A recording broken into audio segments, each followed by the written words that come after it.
Hi நண்பா, இந்த ஒரு வீடியோவில் கேபிஒய் பாலா நடிப்பில் வெளியான காந்தி கண்ணாடி திரைப்படம் 11வது நாளில் அட்வான்ஸ் புக்கிங் மூலம் எவ்வளோ கலெக்ஷன் பண்ணியிருக்கு அப்படின்றதான் இந்த ஒரு வீடியோவில் நம்ம டீட்டெயில் வந்து பார்க்க போகிறோம். அதுக்கு முன்னாடி காந்தி கண்ணாடி திரைப்படம் 10 நாள் முடிவில் உலகம் முழுவதும் எவ்வளோ கலெக்ஷன் பண்ணியிருக்கு அப்படின்றக்கான வீடியோ நம்ம சேனலில் போட்டிருக்கிறோம். பார்க்கல அப்படின்னா மறக்காம செக் பண்ணி பாருங்க. அப்படியே சிவகார்த்திகேயன் மற்றும் பாலா இந்த 2 பேரில் உங்களுக்கு பிடித்த ஹீரோ யார் அப்படின்றத மறக்காம கமெண்ட் பண்ணுங்க.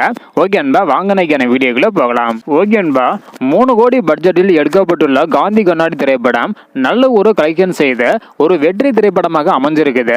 ஸோ 10வது நாளான நேற்று மட்டும் வந்து பார்த்தீங்கன்னா காந்தி கண்ணாடி திரைப்படம் உலகம் முழுவதும் 40 லட்சம் வரையும் கலெக்ஷன் செஞ்ச ஒரு தரமான வசூல் வேட்டை வந்து ஆடிருந்தது. இந்த ஒரு நிலையில இன்னைக்கு ஒர்க்கிங் டேஸ் அப்படின்றதுனால சற்று வசூல் வந்து பார்த்தீங்கன்னா குறைந்திருக்குது. இந்த நேரம் முடிவுபடி அட்வான்ஸ் புக்கிங் மூலம் 11வது நாளில் காந்தி கண்ணாடி திரைப்படம் 15 லட்சம் வரையும் கலெக்ஷன் பண்ணியிருக்குது.